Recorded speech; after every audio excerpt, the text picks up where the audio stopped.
Buenos días a todos. Gracias, José y todos los organizadores por haberme invitado a compartir este rato con ustedes. Se llama Había una vez, con signo de pregunta, ¿no? Y el subtítulo antiguo es ¿Cómo evitar que las abuelas del fin de siglo cuenten el nuevo fracaso de la Argentina?, ¿no? Voy a dedicar la mitad al diagnóstico y después algunas ideas de las propuestas, tomando algo de la innovación que acaba de decir Federico, y quizás también del fútbol. Esperemos que ganemos la Copa América. Argentina es un país bastante excepcional, que hemos llamado en un trabajo que hicimos con Martín Lagos el país de la desmesura, de las exageraciones. Ahí tenemos en la línea azul el Producto Bruto por habitante de la Argentina desde el año 1875 hasta 2011, y en la roja el de los países desarrollados, en la negra la relación de los dos. En algún momento, hace 100 años, Argentina tenía un nivel excepcional, ¿no? Fue en pocos años cercano al nivel de los países desarrollados. Hoy tenemos un 40%. El optimista diría que si bien este retraso existió, en los últimos 20 años, como se marca en el óvalo verde, dejamos de decaer, curiosamente unidas la década de Menem y la de los Kirchner, curiosamente unidas. No tan curiosamente porque hubo algunos rasgos comunes como apertura de la economía y baja inflación, mientras esto duró en este siglo, ¿no? Pero el optimista se volvería a deprimir si se diera cuenta que en los últimos 4 años el Producto Bruto por habitante de la Argentina, cuando termine este año, va a ser 2% inferior al del año 2011, o sea, 4 años perdidos desde ese punto de vista, y que Argentina está en el puesto 175 sobre 189 países en cuanto a su desempeño económico entre 2012 y 2015. Insisto un poco en el diagnóstico porque yo creo que son tan brutales estos números que sorprenden y que, sin embargo, no veo yo la reacción social y política acorde a este diagnóstico, entonces por eso insisto en el mismo. Nosotros comparamos en ese trabajo la trayectoria de Argentina con Brasil, Chile, Uruguay y Nueva Zelanda y encontramos que los problemas que hemos tenido han sido bastante parecidos, pero siempre en la Argentina con sobredosis, la desmesura, ¿no? Algunos ejemplos que casi siempre vuelven, por ejemplo, la inflación.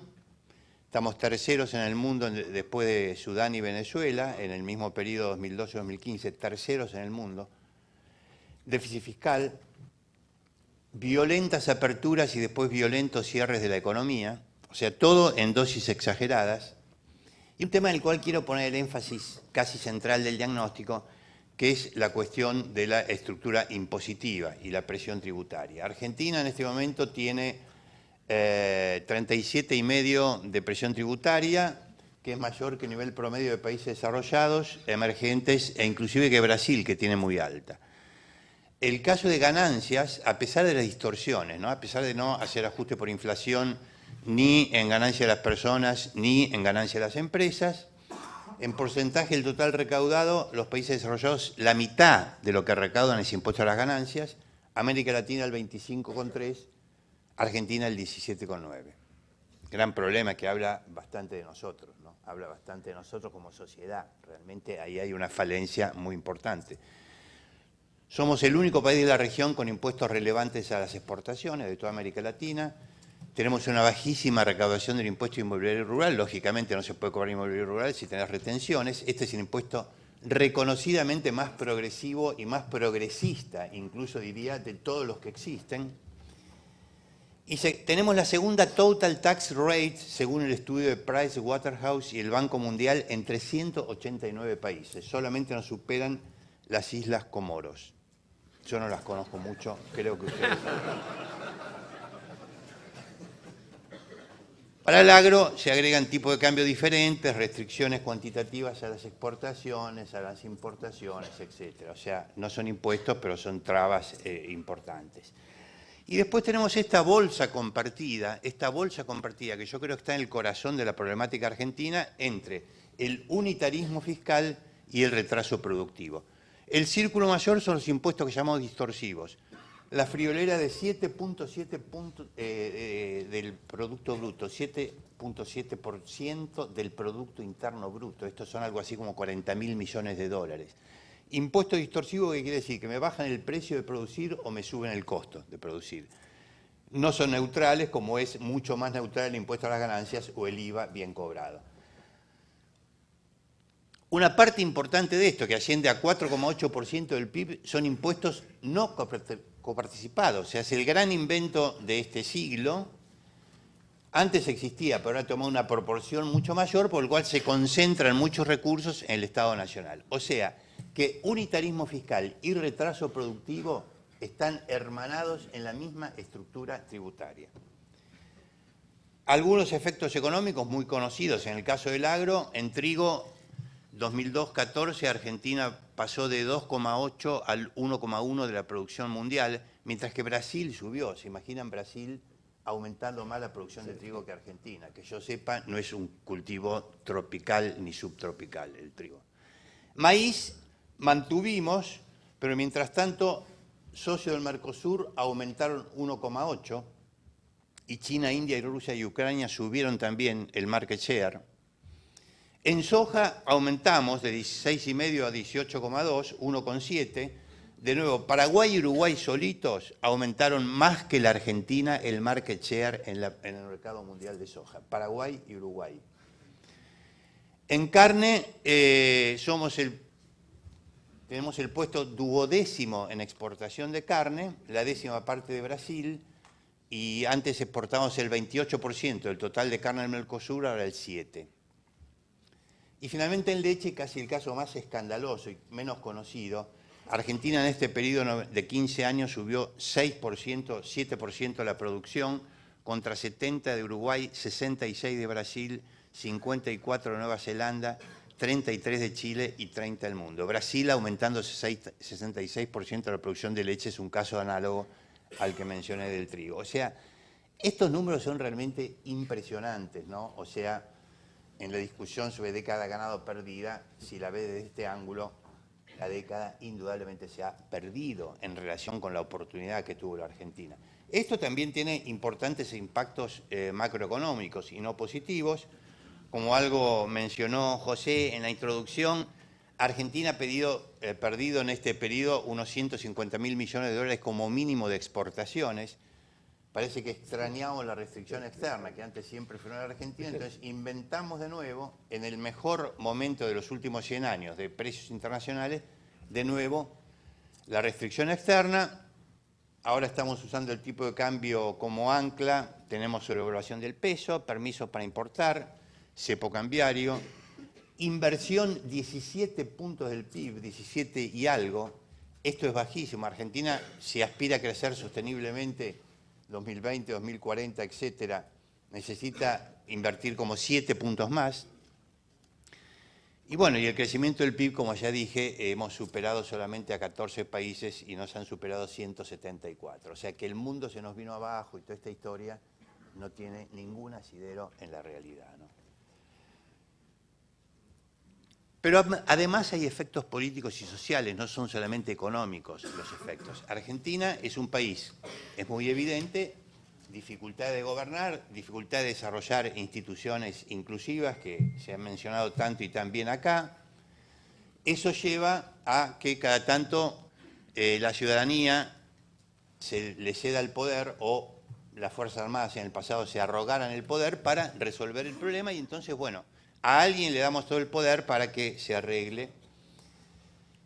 Esto está en el corazón de la volatilidad argentina, porque estos regímenes hegemónicos, como se ha visto clarísimamente en este siglo, una vez que empiezan a encontrar problemas o errores, que siempre los hay en la vida, la tendencia, en vez de abrir las puertas, oxigenarse y dialogar con la sociedad, es aumentar la apuesta, duplicarla, persistir en el error, lo cual fatalmente termina en violentos ciclos económicos, que es lo que más ha perjudicado a la Argentina, ¿no?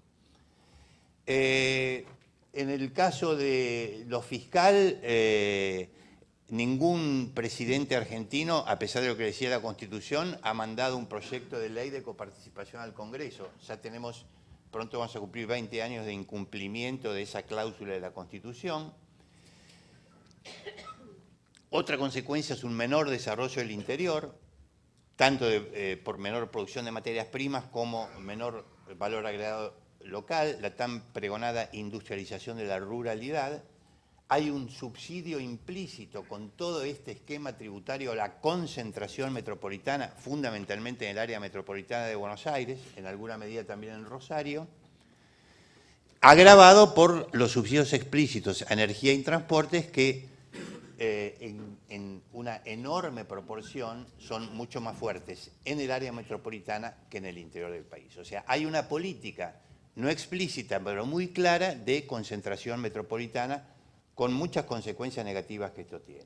Y por último, se da menor inversión en bienes y servicios públicos para el capital humano porque está en manos de las provincias gran parte de la política de salud y de la política de educación. O sea, todas estas son consecuencias de los dos círculos que vimos de todo este unitarismo fiscal, ¿no? Al cual a veces se lo consideró un remedio, pero vemos que como remedio ha sido pésimo. O sea, los resultados son muy malos, ¿no? ¿Qué decir de las políticas alternativas? Yo no tengo la solución, desde ya les aclaro, y más bien creo que faltaría una foto en la serie que nos mostró Federico, que sería la foto de la persona o el grupo social. Sería mucho mejor si fuera un grupo social que lograra superar este reiterado encuentro de la Argentina con el fracaso. Esto está pendiente, hasta yo creo que se podría ganar un premio Nobel en una de esas, porque el grado de dificultad es tremendo. Bueno, tenemos un marco general donde yo creo que un próximo gobierno debería centrar la cuestión en la inversión para crear empleos productivos. Yo creo que la Argentina puede perfectamente generar 1 millón de empleos productivos en 4 años. Creo que esto cambiaría la faz social y política de la Argentina y puede hacerse.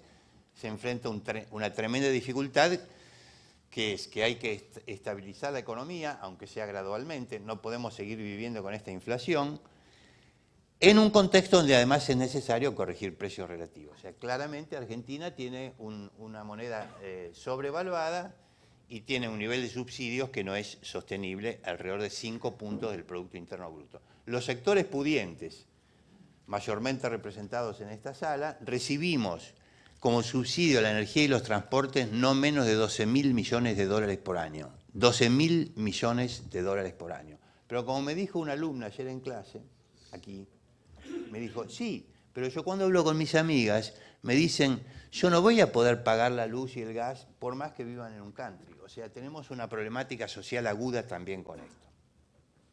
Claramente hay que reconstruir el Estado y muchos se dicen, bueno, más o menos hay que seguir como hasta ahora, hay que hacer cambios menores. Esta sería la postura de la continuidad.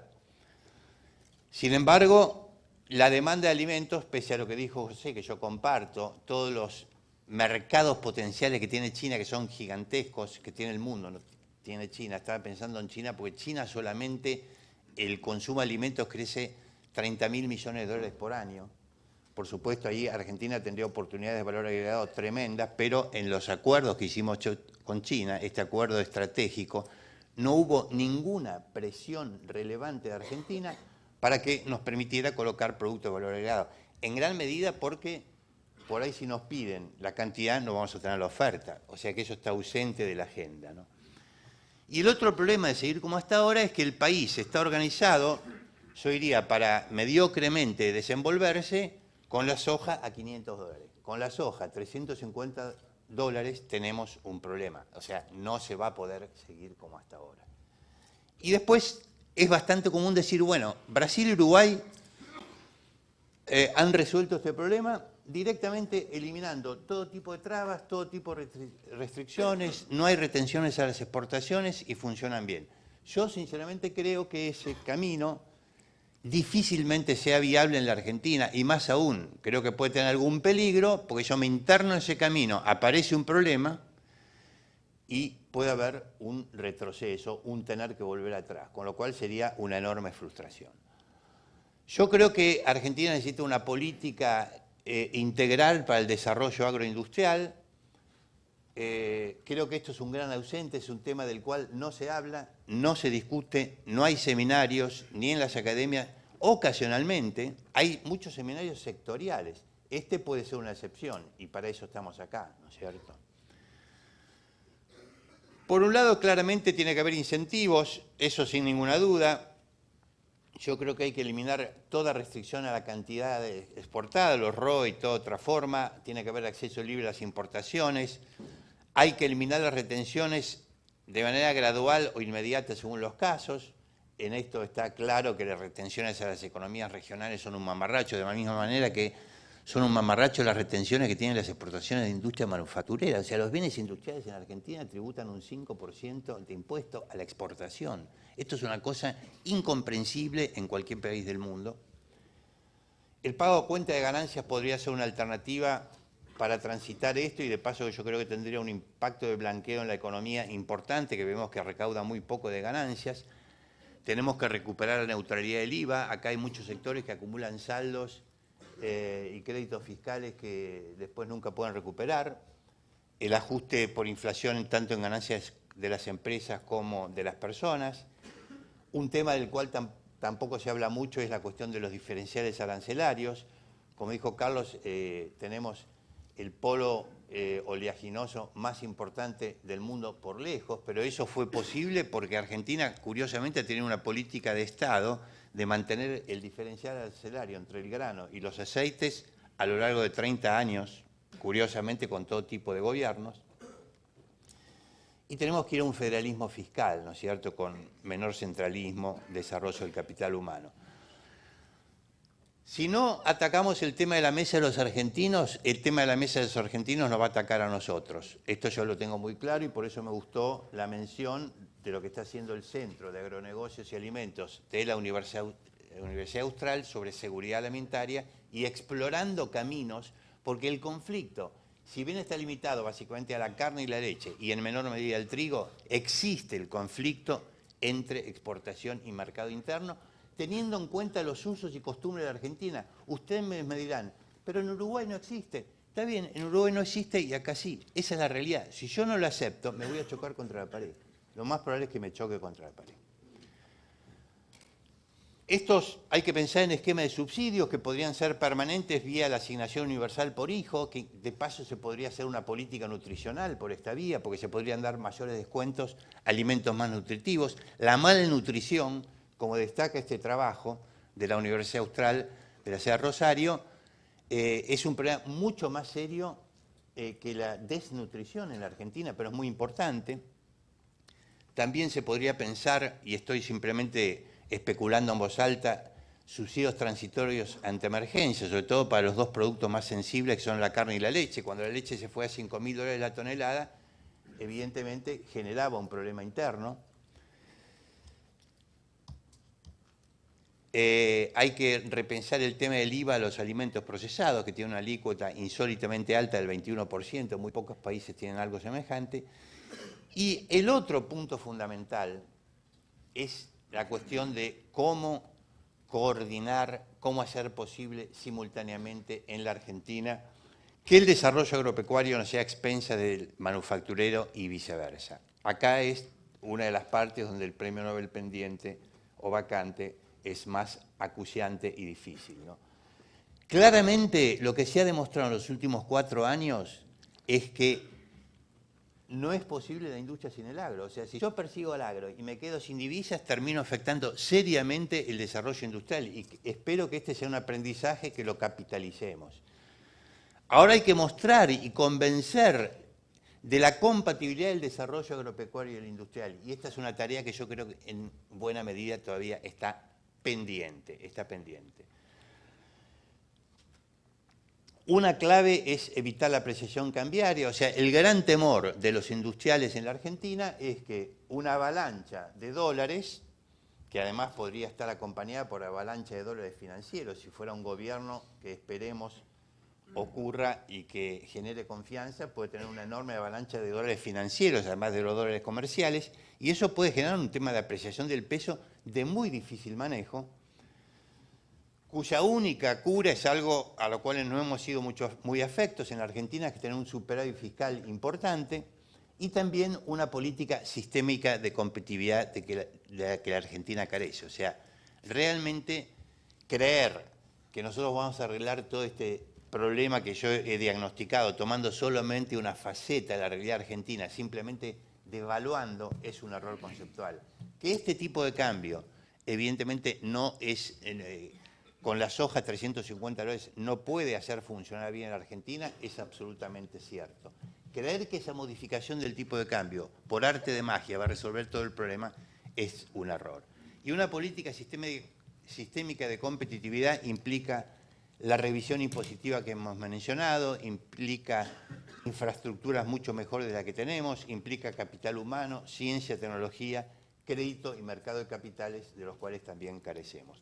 En definitiva, yo creo que necesitamos la foto faltante y ojalá que sea una foto grupal. La Argentina viene tropezando con esta piedra desde hace muchas décadas.